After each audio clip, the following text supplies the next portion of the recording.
अस्सलामुअलैकुम वरहमतुल्लाहि वबरकातुहू।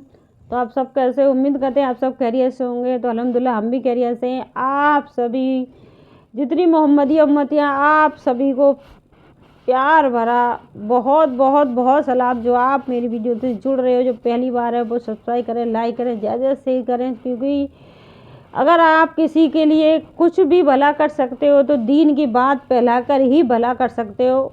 अगर आपको बेहतर लगता है तो ज़्यादा से ज़्यादा शेयर करें और लाइक करें। क्योंकि अगर आप इसको सवाब की नीयत से बढ़ाते हो तो मतलब आपको सवाब मिलेगा। आप अपनी खुशी की नीयत से, मतलब मुझे इतनी खुशी मिल रही है, मुझे इतना सुकून मिल रहा है, तो मैं किसी को और को दे दूँ तब भी आपको सवाब ही मिलेगा।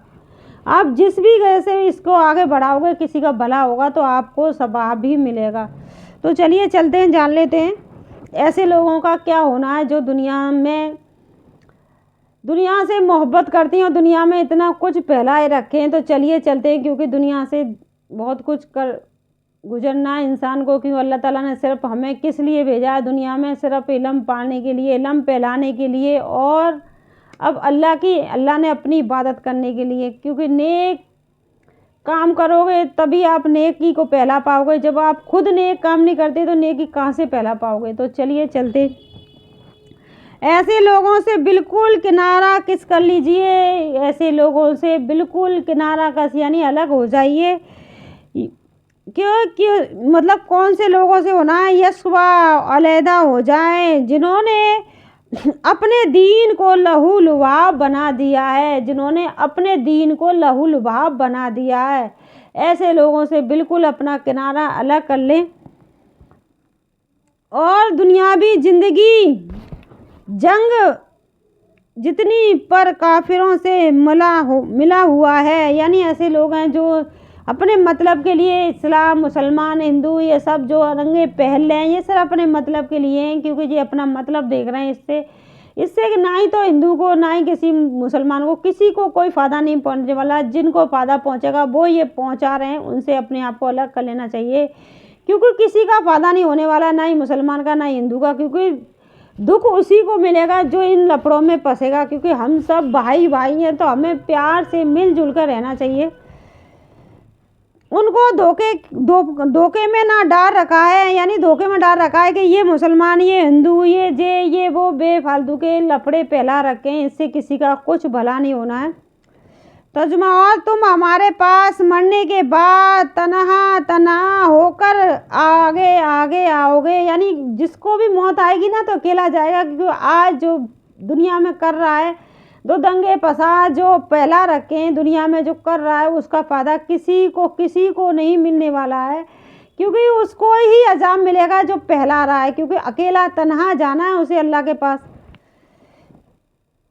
इस तरह हमने तुमको दुनिया में अव्वल और तजुर्बा पैदा किया है। इसीलिए तो हमने तुम्हें दुनिया में अकेला और अव्वल यानी अकेला पैदा किया। अकेला ही तुझे मेरे पास वापस आना है।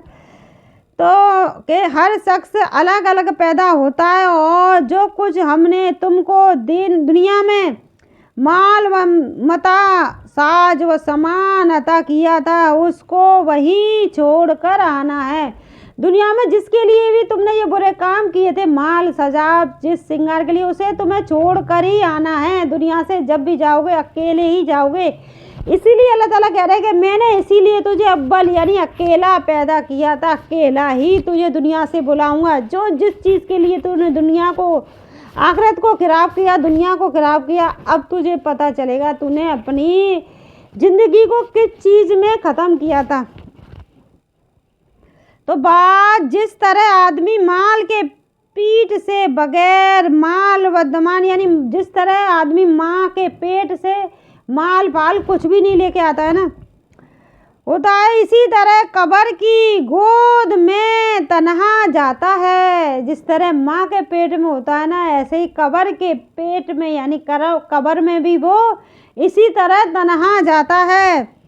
सब कुछ माल व तमा यहाँ का वहाँ ही रह जाएगा, वजरा उसके जो अल्लाह ताला के यहाँ अपनी ज़िंदगी में जमा कर दिया हो, वो सब जमा सदा माल वहाँ पूरा का पूरा मिल जाएगा। बल्कि सरकारी खजाने से उसमें इजाफा भी मिलेगा। यानी आप लोग यहाँ दुनिया में जब बैंक में जमा करते हो तो उसका मुनाफे के लिए करते हो ना, बढ़ जाता है। यानी तो जब अल्लाह ताला के यहाँ आप जमा करोगे, अल्लाह के बैंक में जमा करोगे, तो वो भी आपको ऐसे ही बढ़कर मिलेगा, उससे बहुत ज़्यादा। जो दुनिया से आप अल्लाह के लिए भेज दो, अपने लिए जमा कर रहे हो, अल्लाह के लिए नहीं कि हमने अल्लाह के रास्ते में जी खर्च कर दिया, वो खर्च कर दिया। अल्लाह पे एहसान नहीं है, ये तो तुम खुद पर एहसान कर रहे हो जो अपने लिए वहाँ जमा कर रहे हो। अल्लाह ताला तुम्हें बढ़ा कर देने वाला है। और दुनिया की ज़िंदगी ने उनको धोखे में डाल रखा है। यानी दुनिया की ज़िंदगी ने उन्हें धोखे में डाल रखा है। दुनिया की चमक में इतने खो गए कि कभी भी उनके सामने तुम खुदा की कोई चार बात करना, मुंह सड़े से भूसे से बन जाते हैं और बहुत सारी चीज़ें भी बन जाती हैं। तो अल्लाह उन पर रहम करे, अल्लाह हम पे, आप पे, सभी पे रहम करे, क्योंकि बार बार हम यही कहेंगे अल्लाह ही है जो अपनी तरफ हमें बुला सकता है। माल से तो हर किसी को अल्लाह नवाजता है, लेकिन अपने सजदे थे उसी को नवाजता है जिससे वो अल्लाह प्यार करता है। क्योंकि हमने खुद आजमाया है, क्योंकि जब हमारे सजदे छूट गए थे ना, नमाज छूट गई थी, तो हमें बेसुकूनियत महसूस होती थी। हर वक्त सर में दर्द, हर वक्त ऐसा लगता था जैसे दुनिया ही हमारे लिए बेकार चीज़ है, दुनिया बहुत बुरी चीज़ है, दुनिया में रहना ही बेकार है। मतलब ऐसा लगता था जैसे बयान नहीं कर पा रहे हैं। क्योंकि अगर हम नमाज पढ़ते हैं ना 5 टाइम की, और अपने अल्लाह से गुफ्तगू करते हैं, उससे हमारी जितनी भी परेशानी होती है वो हमारी दूर क्यों हो जाती है? क्योंकि हम इस चीज़ से बेफिक्र हो जाते हैं कि हमने अपने अल्लाह ताला से शिकायत कर दी, अब तो अल्लाह ताला हमारे लिए कुछ ना कुछ करेंगे। क्योंकि हम उम्मीद होती है हमें, और अल्लाह ताला उम्मीद को कभी नहीं छोड़ता, अल्लाह ताला यकीन को कभी नहीं तोड़ता, अल्लाह ताला भरोसे को कभी नहीं तोड़ता। तो उम्मीद, यकीन, भरोसा हमें अपने रब से होना चाहिए, ना कि इंसानों से। तो चलिए चलते हैं। बस नेक बंदों के बाद ऐसे लोग उनके, यानी नेक बंदों के बाद ऐसे लोग उनके जहाँ से होंगे कि किताब को तू उनसे हासिल किया, लेकिन ऐसे हराम खोर हैं कि किताब के काम के बदला में उस दुनिया दानी का माल व दमा ले लेते हैं और कहते हैं कि हमारी ज़रूर मग़फ़िरत हो जाएगी। क्यों हम अल्लाह के लाडले हैं, क्यों हमारी मग़फ़िरत हो जाएगी? क्योंकि किताब के धोखे में भी हम माल ले लेते हैं। क्योंकि हम लोग ये कहते हैं कि अल्लाह ताला के यहाँ हमारी मग़फ़िरत हो जाएगी। अल्लाह ही बेहतर जानता है, क्योंकि हमारी मग़फ़िरत हो अल्लाह ही करने वाला है। सिर्फ अल्लाह से हम उम्मीद रख सकते हैं, दावा नहीं कर सकते, पर इतनी उम्मीद ज़रूर रखनी चाहिए। अल्लाह ताला जाने अनजाने में जो भी गुनाह हुए हैं, अल्लाह तू ही है, तू ही बरक है। अल्लाह तेरे सिवा कोई भी नहीं है। जब तक तू हमें माफ़ नहीं करेगा अल्लाह, जब तक तू हमें अपने करीब नहीं करेगा अल्लाह, जब तक तू ऐसे बंदों में जिससे तू प्यार करता है उनमें शामिल नहीं करेगा अल्लाह ताला, तेरा दावत नहीं छोड़ेंगे, मरते दम तक तेरा दावत नहीं छोड़ेंगे अल्लाह। तुझसे मांगते रहेंगे, रो के गिड़गिड़ा कर मांगेंगे अल्लाह तुझसे ही। तो बेहतर मुत्तकी लोग कोई वास्ते, क्या तुम बिल्कुल अकल नहीं रखते जो ऐसी खुली हुई साफ बात भी नहीं समझते? यानी तुम ऐसी बिल्कुल भी अकल नहीं रखते जो खुली हुई साफ बात नहीं समझते। आखिरत का घर बेहतर है तो सिर्फ मुत्तकी लोगों के लिए। तुम उस बात को जान रखो कि तुम्हारे एमाल और तुम्हारी औलाद एक इम्तिहान की चीज़ है। तुम इस चीज़ को जान लो, अच्छी तरह से जान लो। तुम्हारा माल और तुम्हारी औलाद दोनों ही तुम्हारे लिए इम्तिहान की चीज़ है। बिल्कुल सही है, क्योंकि औलाद और माल दोनों इम्तिहान की चीज़ है। दोनों ही को ही बहुत देखभाल करनी पड़ती है, और फिर भी हमारे हाथ से निकल जाए ना तो बहुत दुख होता है। दुख ये होता है कि हमने इतने संभाल के रखा, फिर भी हमारे ये पैसा हमारे पास नहीं है। तो औलाद एक इम्तिहान की चीज़ है, ताकि हम उसका इम्तिहान करेंगे। कौन शख्स उनकी मोहब्बत को तोड़ जमा देता है, और कौन शख्स अल्लाह ताला की मोहब्बत को तर्जुमा देता है। और उस बात को जान रखो कि जो शख्स अल्लाह ताला की मोहब्बत को तर्जुमा देता है, दुनिया की ज़िंदगी वो आखिरत की ज़िंदगी के लिए कारसाद बनाता है। इसके लिए अल्लाह ताला के पास बहुत बड़ा अजर है। इसके लिए अल्लाह ताला के पास बहुत बड़ा अजर है, क्योंकि जब अल्लाह ताला अपने बंदे से प्यार करता है ना, फिर अल्लाह ताला का बंदा, वो बंदा अल्लाह से कम प्यार करता है, अपनी औलाद से बहुत प्यार करने लग जाता है और बहुत सी चीज़ों से वो प्यार करने लग जाता है, रुपयों से, पैसों से, बहुत जिस चीज़ से प्यार करता है अल्लाह ताला उस बंदे से प्यार करता है, तो अल्लाह ताला उसे उस चीज़ से, मतलब जिस चीज़ से वो प्यार करता है उस चीज़ से अल्लाह ताला अलग कर देता है, उसे अलग कर देता है। उस चीज़ को किस तरह से अलग करता है उससे अल्लाह ही बेहतर जानता है। तो हमें अल्लाह से ज़्यादा मोहब्बत करनी चाहिए, ना ही अपनी औलादों से, ना ही मालों से, ना ही किसी चीज़ से इतनी मोहब्बत नहीं करनी चाहिए कि वो अल्लाह ताला जो रब हमसे कह रहा है कि तू मेरे पास आ जा, मुझसे मोहब्बत कर, क्योंकि मैं ही हूँ जो मोहब्बत करने लायक हूँ। हम अल्लाह ताला को भूल जाते हैं, किसके लिए? औलाद की खुशी के लिए। औलाद, हमारी औलाद औलाद औलाद में वक्त ज़ाया कर देते हैं, तो अल्लाह ताला फिर उस चीज़ को हमसे छीन लेता है। तो हमें अल्लाह ताला के सिवा कभी किसी चीज़ से लगाव नहीं लगाना चाहिए। अल्लाह और अल्लाह के रसूल से मोहब्बत करनी चाहिए, सच्ची मोहब्बत करनी चाहिए। जितनी मोहब्बत अपनी औलाद से करते हैं ना, हर वक्त उसका ख्याल रखते हैं, हर वक्त उसका इंतजार करते हैं, इसने कुछ खाया तो नहीं, ये सोया नहीं, इसने गंदे कपड़े पहने हैं, ये नहाया नहीं है, ये वहाँ चला गया, जहाँ चला गया। हम कभी नमाज़ों का ध्यान रखते हैं? कभी अल्लाह का ध्यान रखा है कि अल्लाह ताला हमसे क्या चाहता है? एक नमाज़ पढ़ के हम एहसान करते हैं, हमने नमाज़ पढ़ ली, दूसरी का हमें इंतज़ार भी नहीं होता है कि एहसान लगी जल्दी से ना हम दौड़ें, क्योंकि हम इंसान इतनी गफलत में डोल रहे हैं। हमें हर चीज़ ज़्यादा ज़रूरी लगती है। अल्लाह की कोई भी चीज़ हमें ऐसी ज़रूरी नहीं लगती कि हमें जल्दी करनी है। तुम दुनिया का माल व सवाब चाहते हो और अल्लाह ताला सना तुमसे आखिरत को चाहते हैं। यानी ये कि तुम आखिरत की फ़िक्र में रहो, उसकी तैयारी में हर वक्त मशगूल रहो। अल्लाह ताला तुम्हारी फ़िक्र करते हैं, तो तुम्हारी आखिरत को अच्छा करना चाहते हैं। इसलिए अल्लाह ताला तुझसे चाहते हैं कि तू आखिरत से, मतलब तू आखिरत के लिए अपने आप को दुनिया से अलग कर दे, दुनिया से अलहदा कर दे, दुनिया को बिल्कुल भूल जा और मेरी तरफ रुजू कर ले, तेरी आखिरत बेहतर हो जाएगी।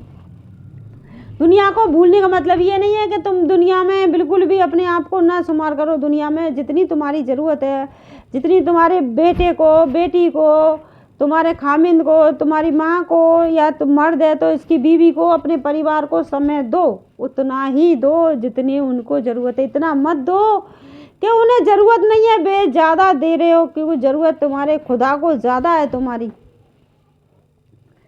जिन लोगों को हमारे पास आने की उम्मीद नहीं है और वो दुनियावी ज़िंदगी पर राज़ी हो गए और उससे उनको इम्तिहान हासिल हो गया, और यानी उनसे दुनिया से इत्मीनान हासिल हो गया, उन्हें ऐसा लगता है कि हम तो जाएंगे नहीं, हमें तो मौत आएगी नहीं, इम्तिहान यानी सुकून हासिल हो गया उसे दुनिया से हो गया। और जो लोग हमारे तनबीह से गाफिल हो गए, यानी हमारी चीज़ों से गाफिल हो गए, ऐसे लोगों को ठुकराना उनके अमाल की वजह से जहन्नुम है। यानी ऐसे लोगों का ठिकाना सिर्फ जहन्नुम है, उसके अमालों की वजह से, क्योंकि दुनिया में इतनी खुशी मिल रही है कि वो खुदा को भूल गए। खुदा तो उन्हें आसपास याद भी नहीं है। दुनिया में इतनी खुशी मिल रही है, दुनिया में समय बिताने में। ए लोगों सुन लो, ये तुम्हारे सरकशी तुम्हारे लिए बवाल होने वाली है। ए लोगों सुन लो, ये तुम्हारी सरकशी तुम्हारे लिए बवाल होने वाली है। दुनियावी ज़िंदगी में चंद रोज उससे नफ़ा उठा रहे हो। दुनिया की ज़िंदगी तो चंद रोज की है, तुम उससे नफ़ा उठा रहे हो। फिर हमारे पास तुमको आना है, फिर हम सब तुम्हारा क्या क्या होगा, यानी फिर तुम्हें हमारे पास आना है, फिर तुम्हारा क्या हुआ तुमको, यानी फिर तुम्हारा क्या हुआ, यानी फिर तुम्हारा क्या हुआ, फिर हम तुमको ये जतलावेंगे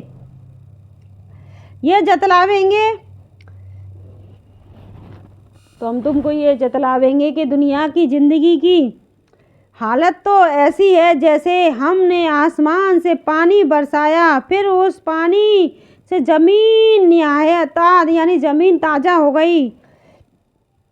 हरी भरी हो गई। ज़मीन से उगने वाली चीज़ें जिनको आदमी और जानवर खाते हैं, खूब गुंजा होकर लड़के यहाँ तक के जब ज़मीन अपनी रौनक का पूरा हिस्सा लेकर चुकी और उसकी खूब जवाइश हो गई, यानी पैदा और सब्जा वगैरह खूब सवाब हो गया, और उसके मालों के ने समझ लिया, यानी उसके मालिकों ने समझ लिया कि हम उस पैदा और पर बिल्कुल काबिज हो चुके हैं, यानी मालिकों ने समझ लिया कि हम इस चीज़ के बिल्कुल काबिज हो चुके हैं। तो उसको वो एकदम उस पैदा और बार पर हमारी तरफ से दिन में या रात में कोई हादसा बड़ा पड़ा तो हमने उसको ऐसा साफ कर दिया कि गोया वो कल यहाँ मौजूद ही नहीं था। यानी जो मालिक ने समझा ये तो गलबा मेरे लिए तैयार हो गया, पला ठंडी वगैरह, यानी ऐसी हवा चली कि बिल्कुल साफ हो गया, वो गलबा कर दिया कि गोया के कल यहाँ मौजूद ही नहीं था। यहाँ हालत बगैर उस दुनिया की ज़िंदगी और उसके रौनक और जीनत व जीनत की है कि वो अपने पूरे सबाब और कामिल जैब जीनत के बावजूद दम के ऐसी जाहिल हो जाती है कि गोयाती ही नहीं। इसी तरह हम आयात को साफ साफ बयान करते हैं इन लोगों के समझाने के लिए जो सोचते हैं और जो सोचने का इरादा नहीं करता, वो क्या समझे। और जब दुनिया की और उस जीब व जीनत की ये हालत है कि ना पैदा और ख़तरा की चीज़ है, जिस बस उस लिए हक ताला सानू तुमको दरा अलबत्ता जो घर बेदार है और उसको कोई ख़तरा नहीं है, तरफ से बुलाता है और जिसको चाहता है रहा रास्ता पर चलने की तौफीक अता फरमाता है। अल्लाह ताला जिसको चाहता है नेक राह चलने की तौफीक अता फरमाता है, जिसको चाहता है जिस राह पे तौफीक, तो अल्लाह ही बेहतर जानने वाला है। तो अल्लाह ताला से इतनी दिल लगाइए कि बहुत ज़्यादा अल्लाह ताला से मोहब्बत कीजिए, ताकि अल्लाह ताला तुम्हें किसी भी गुमराही में ना ही फंसने दे, ना ही तुम्हें दुनिया की किसी चीज़ से मोहब्बत ही ना रहे। दुनिया का इरादा करता है और अपनी कोशिश और माल का शुमार सिर्फ दुनिया ही में चाहता है। हम उसको दुनिया में जितना चाहते हैं और जिसको चाहते हैं दे देते हैं। ये ज़रूरी है कि हर शख्स को दे दें, जिसको हमारा दिल चाहता है दे देते हैं, और जिसको दे देते हैं उसको भी ये ज़रूरी नहीं कि जितना वो मांगने सब दें। जितना हमारा दिल चाहता है दे देते हैं, फिर आखिरत में उसके लिए जहन्नुम तस्वीर कर देते हैं कि वो उसमें बदहाल रहा होकर चलता रहेगा। और जो शख्स आखिरत का इरादा करे और उसके लिए जैसी कोशिश करना चाहे करे, बदतरीका वो मुमन हुआ। ऐसे लोगों की कोशिश अल्लाह के यहाँ मकबूल है। हर फ़कीर दीनदार हो या दीनार, आपके रब की अता में सब हम मदद करते हैं, और आपके रब की ये दुनियावी अता किसी से भी बंद नहीं की गई। आप खुद ही देख लें कि उस दुनियावी अता में हमने एक दूसरे पर खुआ मुसलमान हो या काफिर किसी कुव्वत देकर रखी। यानी मुसलमान हो या काफिर हो, देख लो पिछली दुनिया में हमने क्या किया था। आप उससे खुद ही अंदाज़ा कर लें कि अता किस और की तरफ से है कि एक शख्स को कोशिश से भी बहुत कम मिलता है और दूसरा बगैर कोशिश के भी बहुत कुछ हासिल कर लेता है। और आखिरत जो महसूस है ईमान के साथ उस दुनिया से दर्जों के एतबार से बहुत बड़ी और बहुत बड़ी है, और फैसले के एतबार से भी बड़ी होती है। दुनिया की हर चीज़ से बहुत बड़ी है आखिरत। और हरगिज आंख उठाकर भी आप उस चीज़ों की तरफ न देखें जिनसे हमने उनको दुनियादारों के मुतालिक घरों को उनके आजमाइश के लिए मुतहा कर रखा है कि वो सब कुछ महज दुनियावी ज़िंदगी की रौनक है और आजमाइश है उसकी है कि कौन उस माल मुतहा में बदगी का हकदार होंगे। यानी हमने दुनिया में जिसको भी माल दिया है वो सबसे ज़्यादा हिसाब देगा, जिस पे सबसे ज़्यादा माल है। लोगों के लिए उनके हिसाब किताब का दिन पहुंचा चुका हूँ और आ पहुंचा है। यानी लोगों का हिसाब किताब का दिन आ पहुंचा है। यानी कहते ना लोग क़यामत की तैयारी, मतलब क़यामत शुरुआत हो चुकी है, क्योंकि मक्के में जितनी जो चीज़ दिखाई जा रही है वो चीज़ सब क़यामत की हैं कि जब उनमें से किसी के सर पर मौत आ जाती है और आखिरत के हवाल खुलने लगते हैं तो कहता है, ए मेरे रब मुझे मौत से बचा कर दुनिया में भेज दे। यानी जब किसी शख्स के पास मौत आ जाती है तब कहता है, ए मेरे रब मुझे मौत से बचा कर दुनिया में भेज दे, ताकि जिस दुनिया को और उसके माल व दमाल को छोड़ आया हूँ उसमें वापस जाकर नेक काम करूं। हक ताला सानू फरमाते हैं, ऐसा हरगिज नहीं होगा। जिस वक्त आ चुका है वो कभी भी नहीं हटेगा। पहले नहीं किया ये काम, जिसका वक्त आ चुका है वो टलता नहीं है। शख्स जो कुछ कह रहा है वो फजूल एक बात है जिसको वो कह रहा है। यानी वो जो कह रहा है ना वो फजूल बात है। जिसका वक्त आ चुका है, वक्त कभी टलता नहीं है। वक्त आने से पहले पहले अपनी तौबा कर लें, अपना जो माल है अपनी औलादों में तकसीम कर दें जितनी उन्हें ज़रूरत है, और अपने लिए ज़ख़ीरा करना है तो अल्लाह के रास्ते में खर्च करें। मस्जिद बनवाएं, कुआं खुदवाएं, मदरसा बनवाएं। देखें कौन से गांव में मस्जिद नहीं है, कहाँ पे बच्चों के लिए सुविधा नहीं है, कहाँ मदरसों में खाना नहीं पहुंच रहा है। कुछ करना है तो अपने लिए करो, इस माल से जो कुछ करना है। तो अगर आपको हमारी वीडियो पसंद आती तो प्लीज़ लाइक और शेयर करें, जहाँ से करें। आज के लिए बस इतना ही, अगली वीडियो मिलेंगे। अस्सलाम वालेकुम व रहमतुल्लाहि व बरकातुहू।